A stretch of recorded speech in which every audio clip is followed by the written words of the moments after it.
Hello everyone.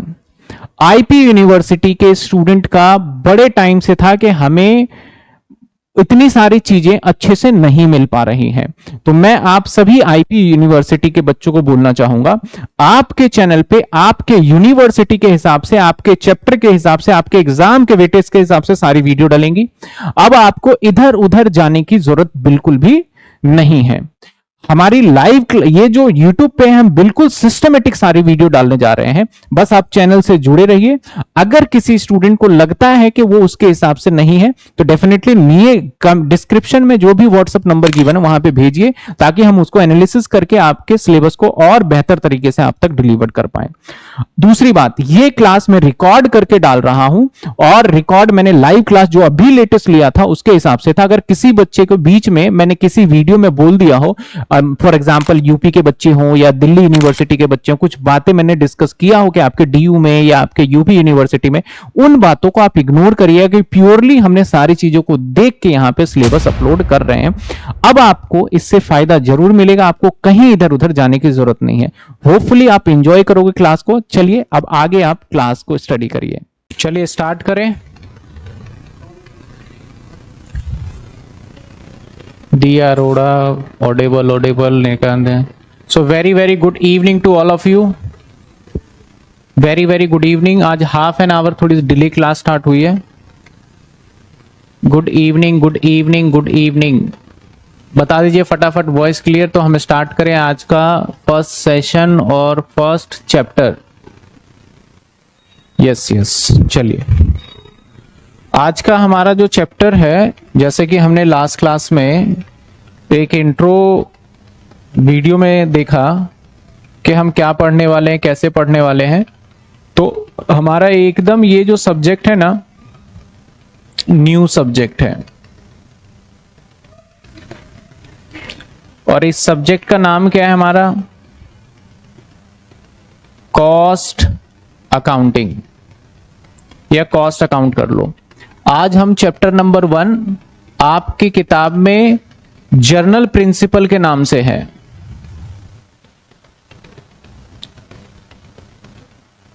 या फिर introduction के नाम से है। आपके बुक के अंदर जर्नल प्रिंसिपल या इंट्रोडक्शन के नाम से है, लेकिन मैं इसको, जो ये चैप्टर होगा उसको मैं बेसिकली कॉस्ट शीट के नाम से मैं बुलाऊंगा। किसके नाम से बुलाऊंगा मैं? कॉस्ट शीट के नाम से बुलाऊंगा। तो आइए स्टार्ट करते हैं हमारा chapter, that is cost sheet. अब सर कॉस्ट शीट क्या होता है? शीट का मतलब हमारा है स्टेटमेंट से। शीट का मतलब हमारा है स्टेटमेंट से, और स्टेटमेंट का मतलब अगर सिंपल लैंग्वेज में मैं आपको समझाऊं तो P and L, profit and loss, P and L से है। किससे मतलब है हमारा? पी एंड एल से। तो सर प्रॉफिट एंड लॉस तो हमने पहले भी सीखा है, बनाने के लिए कैसे बनाते हैं प्रॉफिट एंड लॉस तो पहले भी सीखा हुआ है, तो अब क्यों सिखा रहे हो? देखो, अगर हम बात करें ना, हमारे नॉर्मली 2 तरीके के अकाउंट्स बनते हैं हमारे। एक हमारा जो सीए होता है ना, चार्टेड अकाउंटेंट, और एक होता है हमारा कॉस्ट अकाउंटेंट। जो कॉस्ट अकाउंटेंट होगा ना, और जो चार्टेड अकाउंटेंट होगा ना, इसके अंदर देखा जाए तो ज्यादा काम इसके ऊपर होता है। और कॉस्ट अकाउंटेंट को हम रखते हैं कि भैया तुम सिर्फ और सिर्फ क्या करो? कॉस्टिंग करो। जब हम इसको कॉस्टिंग के लिए रखते हैं, तो अगर मान लेते हैं कोई चार्टेड अकाउंटेंट बोले इससे कि भाई एक काम कर, तुम पी एंड एल बना दो मेरे लिए, तो ये बोलेगा भैया मैं पी एंड एल नहीं बनाऊंगा, क्योंकि मुझे तनख्वाह थोड़ी मिल रही है पी एंड एल बनाने की। पी एंड एल बनाने की तनख्वाह तो तुम्हें मिल रही है, तो तुम बनाओ अपना पी एंड एल। मैं तुम्हें पी एंड एल बनाने में क्या क्या चीजों की जरूरत होगी, किस किस चीज की जानकारी चाहिए, वो मैं बता सकता हूं। तो ये सिर्फ इसको जानकारी देगा एक, कि क्या खर्चे हैं, कौन से खर्चे हैं, किस तरीके के खर्चे हैं, कौन से कंपोनेंट्स लगे, ये जो जानकारी देगा। और उसके अंदर सब कुछ होगा, सारे के सारे एक्सपेंसेस होंगे, लेकिन एक कुछ खर्चे ऐसे होते हैं जो कि फाइनेंस के खर्चे होते हैं, जिनसे कॉस्ट वालों को कोई मतलब नहीं है। जैसे गुडविल रिटर्न ऑफ, कॉस्ट वालों को कोई लेना देना नहीं। मैंने ये प्रोडक्ट बनाया, मैंने लोन लिया, उसका ब्याज से इनको कोई मतलब नहीं है। भैया आपका कितना सामान आया, उस सामान के ऊपर कितना प्रोडक्शन पे चीजें लगा, बस ये बताएगा। तो ये अपना P&L फिर अलग बनाएंगे। जब तक ये मुझे अपना P&L नहीं देगा तो ये नहीं बना सकता। तो एक तरीके से ये हमें सारी इंफॉर्मेशन देगा, फिर फाइनलाइज करने का काम इनका रहेगा। तो इनका P&L क्या होता है, बड़ा P&L होता है। इनका P&L क्या होता है, छोटा P&L होता है हमारा एक तरीके से। तो हम जो सीखने वाले हैं, कॉस्ट अकाउंटेंट जो P&L बनाता है वो कैसे बनाता होगा। बड़े वाला P&L तो हम ऑलरेडी पढ़ चुके हैं। कब पढ़ा है हमने 11th क्लास में पढ़ा है, हमने सेमेस्टर 2 के अंदर पढ़ा है, हमने फाइनल अकाउंट सेमेस्टर 1 के अंदर पढ़ा है फाइनल अकाउंट, जिसमें सब चीजें आती है। यहां पे इनको बनाने का स्पेसिफिक फॉर्मेट होता है कि भैया आपका डेबिट होगा, क्रेडिट होगा, लेकिन शीट जो है वो एक स्टेटमेंट है। जैसे आपको याद होगा कैश फ्लो स्टेटमेंट में डेबिट क्रेडिट नहीं होता था, सेम ऐसे कॉस्ट शीट भी क्या है, एक स्टेटमेंट है। तो यहां पे भी no debit no credit. Normally एक कैलकुलेशन करके एक पर्चे पे चार्ट बना के दे देंगे, ले भाई तू अपना फाइनल P&L बना ले। नॉर्मली एक पर्चे पे बना के दे देंगे, अपना P&L बना ले, सिंपल सी बात करें। तो सर यहां पे कॉस्ट शीट के लिए यहां पे तो बहुत सारे रूल्स लगते थे, कंपनीज एक्ट के रूल्स लगते थे, अकाउंटिंग स्टैंडर्ड्स लगते थे। यहां पे कौन से रूल्स लगेंगे सर, यहां पे भी रूल्स लगने वाले हैं हमारे, यहां पे भी रूल्स लगने वाले हैं। कौन से रूल लगेंगे सर, यहां पे कॉस्ट शीट बनाने के लिए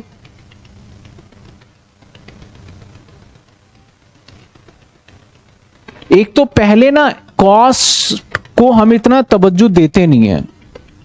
क्यों नहीं देते भैया इतना हम इंपॉर्टेंस कॉस्ट को, क्योंकि इस जगह पे यहां पे कॉस्ट के अंदर ना काफी सारी चीजें जो होती है, जैसे कि मान लो कॉस्टिंग का काम पता है कहां होता है, जहां पे मैन्युफैक्चरिंग हो रहा हो, और मैन्युफैक्चरिंग बहुत कम होता है हमारे भारत के अंदर। ज्यादा से ज्यादा काम किसमें है, रिटेल होता है।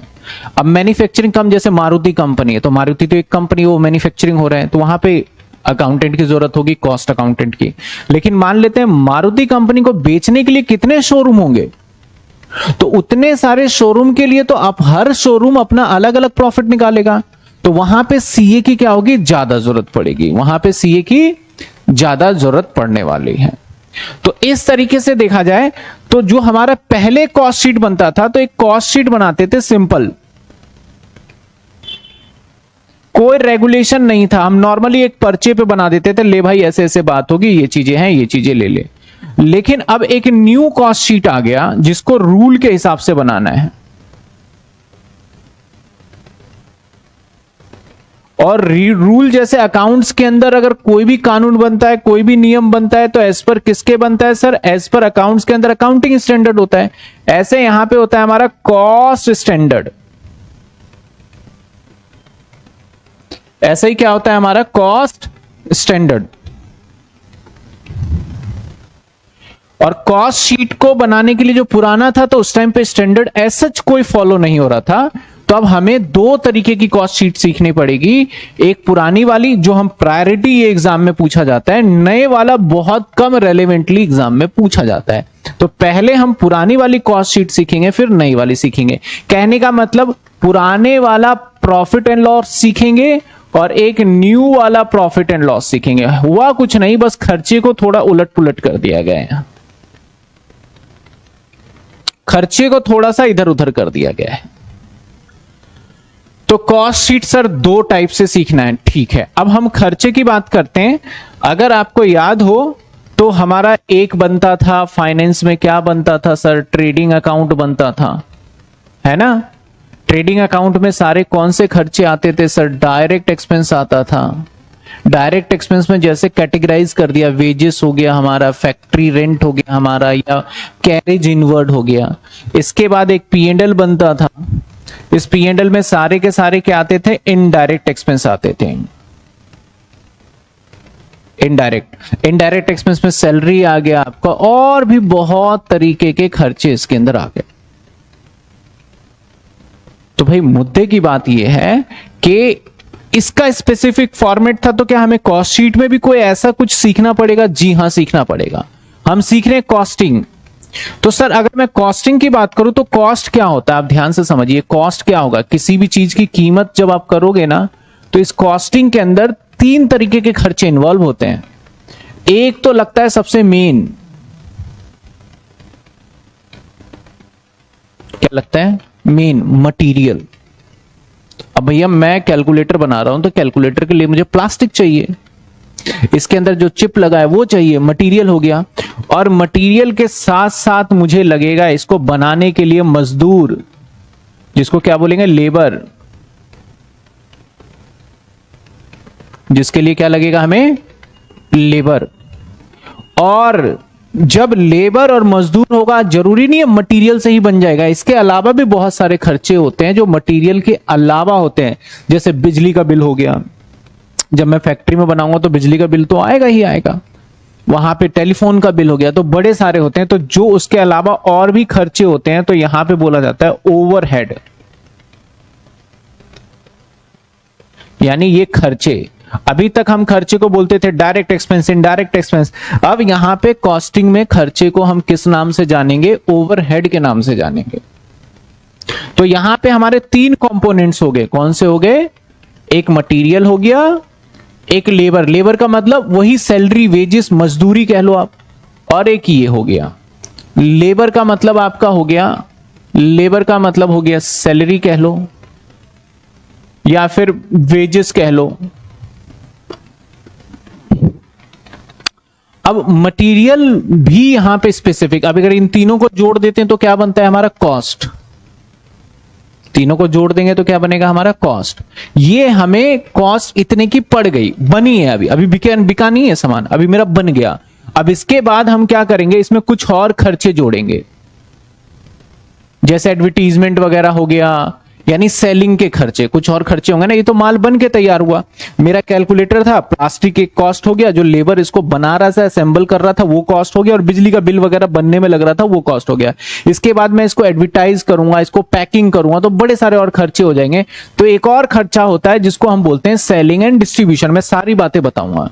फिर उसके बाद हम क्या करते हैं? उसमें प्रॉफिट जोड़ देते हैं और फिर मार्केट में बेच दिया जाता है।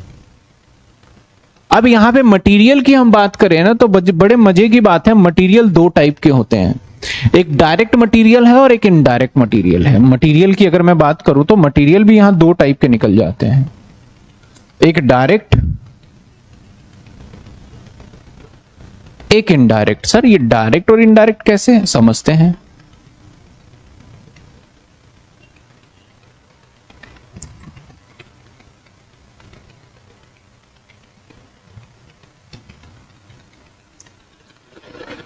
आप मान लिया जाए आप पिज्जा खाने जाते हो, डोमिनोज गए आप पिज्जा खाने के लिए, एक पिज्जा आपको मिला, पिज्जा का जो बेस होता है वो, इसके ऊपर जो भी उसने डाला, चीज वगैरह डाला, पनीर डाला, जो भी इसने वेजिटेबल डाला, सब चीज डाला, और ये बेस जो है ना, इसका कितने का आ जाता होगा? मैं समझता हूं ज्यादा से ज्यादा 30 रुपए का। सिर्फ बेस लेने जाओगे, अब मार्केट में इजीली अवेलेबल हो जाता है, कहीं पे भी जाओगे तो 20-30 रुपए के, 30 रुपए के तो 2 भी मिल सकते हैं, मैं अंदाजा लगा रहा हूं। इसके ऊपर पनीर वनीर जो भी डाला है इसने, वो जो है वो सारा का सारा जो मटेरियल लग रहा है वो कितने का डाल रहा होगा? मान लो ज्यादा से ज्यादा मान लो तो 20 रुपए का होगा। ऐसा थोड़ी आधी किलो पनीर डाल रहा है आपके उसमें, थोड़े थोड़ी डाल रहा हो, तो नाम का डाल रहे हैं। तो 20 रुपए या 30 रुपए मान लो, या 50 रुपए मान लो, और क्या मानोगे? तो डायरेक्टली आपको ये जो पिज्जा है कंपनी को बनाने का खर्चा आ जाता है, मान लेते हैं 50-60 रुपए, मान लो हो गए, मान लेते हैं 30 ही लगा दो, चलो। हम सब कई बार पिज्जा जब खाते हैं या फिर कहीं भी रेस्टोरेंट पे खाना खाने जाते हैं, और मजाक मजाक में सही अगर कोई चीज महंगा लगे हमें तो हम खा तो लेते हैं, उसके बाद हम ये जरूर बोलते हैं यार वर्थ इट नहीं है। वर्थ इट मतलब यार ये जो हमें पिज्जा जो दिया जा रहा है 299 का, सपोज करो 300 रुपए का पिज्जा दिया जा रहा है, तो हम बोलते हैं यार 300 के लायक नहीं है। मैंने बोला भाई बड़े आप मतलब के कैसे पता चल गया 300 के लायक नहीं है? बोला आपने कि भैया ये कितने का होगा? 30 रुपए का। ये कितने का होगा? 30 रुपए का पनीर वनीर लगा लो ज्यादा ज्यादा, कितने का हो गया? 60 रुपए का हो गया। तो 60 रुपए का सामान कम से कम 100 ले ले भाई, तू 150 ले ले, पर 300 ये तो कहीं से जायज नहीं लग रहा। तो हम एक कॉस्टिंग निकाल रहे हैं, उसका क्या कर रहे हैं, कीमत निकाल रहे हैं। और वो जो कीमत निकाल रहे हैं ना, वो हमें जो दिख रहा है वो कीमत निकाल रहे हैं। कौन सा निकाल रहे हैं कीमत? जो हमें अपेरेंटली दिख रहा है।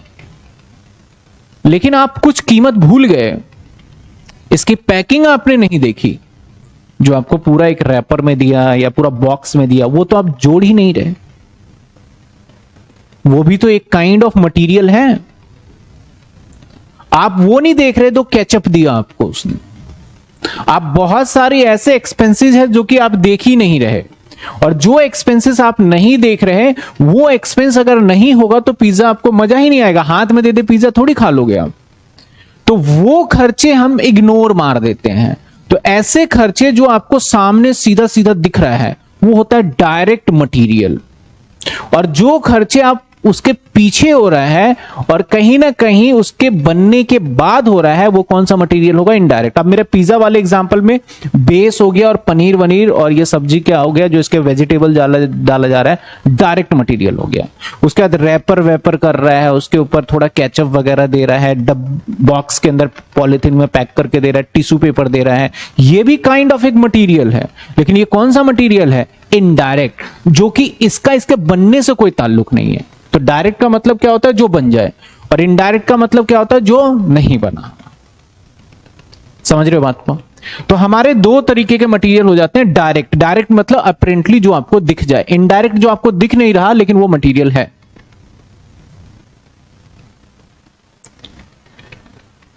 इसके बाद हमारे लेबर, लेबर भी दो तरीके के हो सकते हैं। ये भी डायरेक्ट हो सकते हैं और ये भी इनडायरेक्ट हो सकते हैं। सर डायरेक्ट लेबर कौन से हो सकते हैं?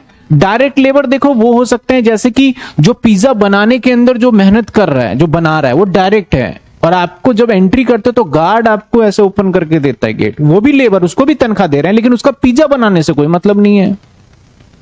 लेकिन गार्ड रख रखा है ताकि आपको सर्विस मिले। वेटर है, आपको सर्विस दे रहा है, तो जो वेटर वगैरह है वो इनडायरेक्ट लेबर हो गए।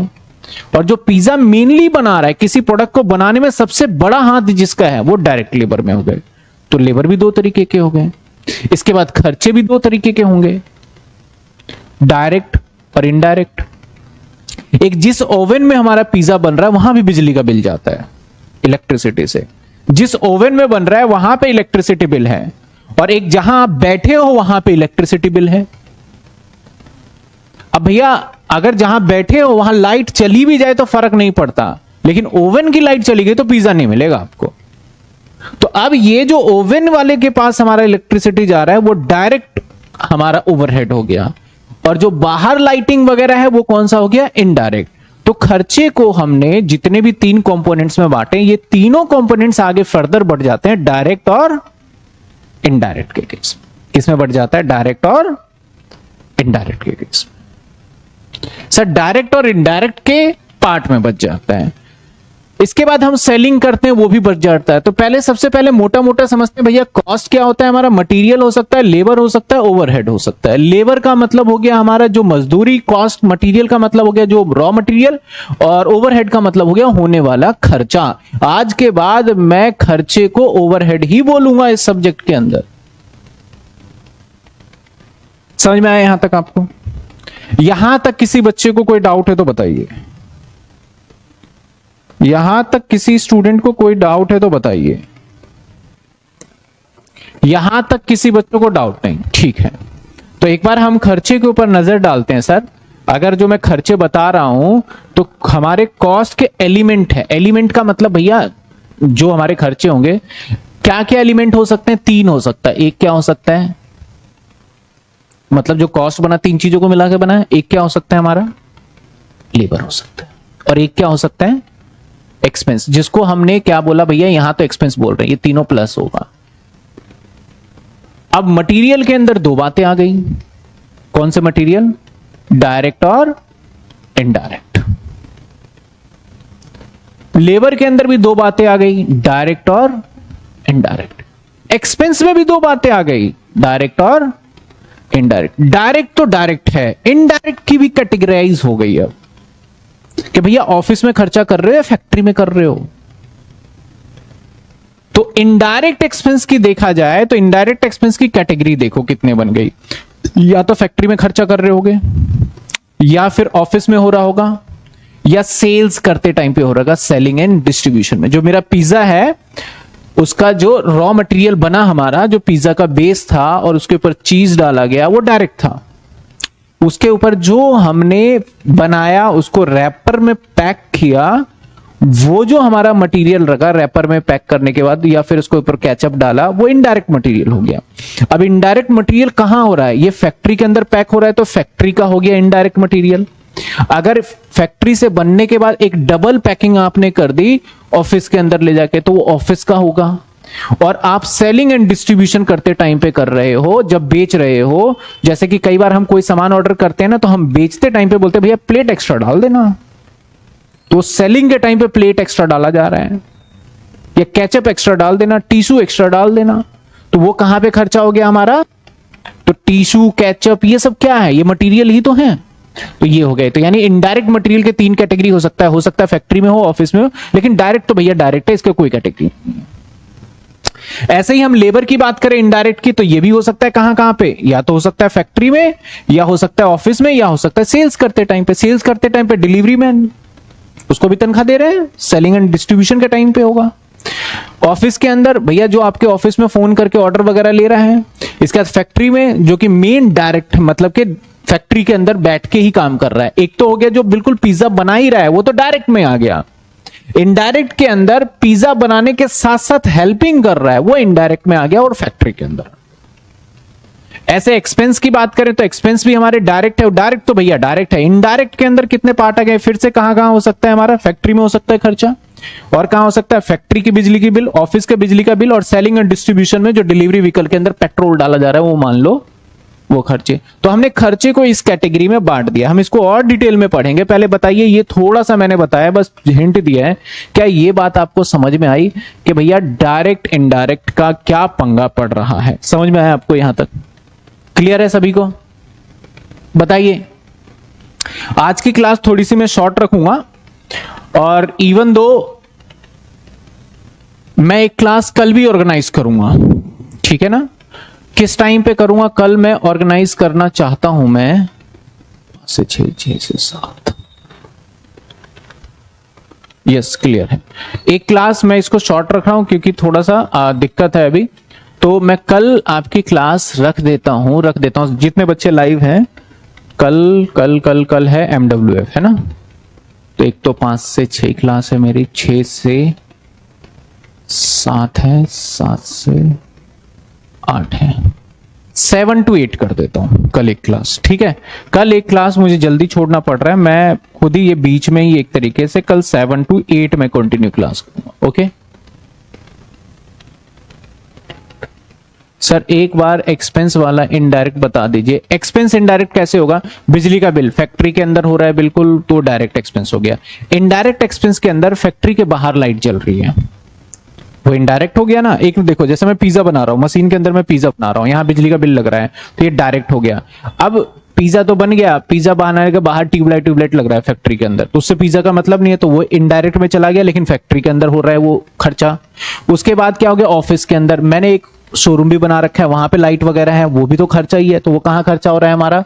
ऑफिस के अंदर। उसके बाद सेलिंग एंड डिस्ट्रीब्यूशन की बात करें, जो डिलीवरी व्हीकल से उसको पेट्रोल वगैरह खर्चा देता हूं, जा भाई जा, तो खर्चा तो है, लेकिन वो कब खर्चा हो रहा है? सेलिंग एंड डिस्ट्रीब्यूशन करते टाइम पे, ठीक है? तो कल बुक्स अभी मार्केट में आई नहीं है, बुक्स का नाम है हमारा महेश्वरी मित्तल, जैसे ही आ जाएगा मैं आपको इन्फॉर्म कर दूंगा। तो आज की क्लास बहुत शॉर्ट रख रहे हैं, तो अगली क्लास में हम मिलेंगे कल ही, और कल इसको टू बी कंटिन्यू करने वाले हैं, ठीक है? चलिए, गुड नाइट, टेक केयर, मिलते हैं हम नेक्स्ट क्लास में।